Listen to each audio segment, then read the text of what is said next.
রোগ যখন গুরুতর হইয়া উঠিল তখন শাশুড়ি বলিলেন ওর সমস্ত ন্যাকামি। অবশেষে একদিন নীরু সবিনয়ে শাশুড়িকে বলিল, বাবাকে আর আমার ভাইদের একবার দেখব মা। শাশুড়ি বলিলেন, কেবল বাপের বাড়ি যাইবার ছল।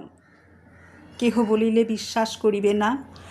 যেদিন সন্ধ্যার সময় নীরুর শ্বাস উপস্থিত হইল সেই দিন প্রথম ডাক্তার দেখিল এবং সেই দিন ডাক্তারের দেখা শেষ হইল। বাড়ির বড় বউ মরিয়াছে। খুব ধুম করিয়া অন্ত্যেষ্টিক্রিয়া সম্পন্ন হইল।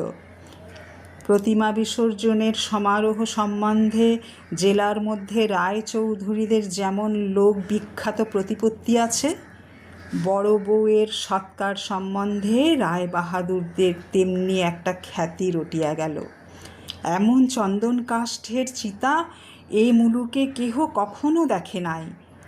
এমন ঘটা করিয়া শ্রাদ্ধ কেবল রায়বাহাদুরের বাড়িতেই সম্ভব, এবং শোনা যায় ইহাতে তাহাদের কিঞ্চিত ঋণ হইয়াছিল।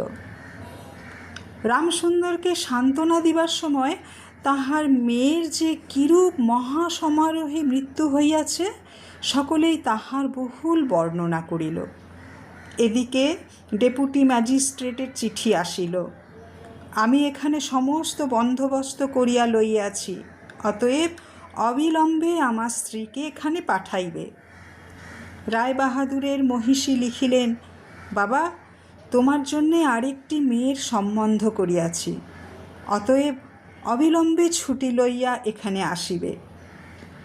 এবারে 20,000 টাকা পণ এবং হাতে হাতে আদায়।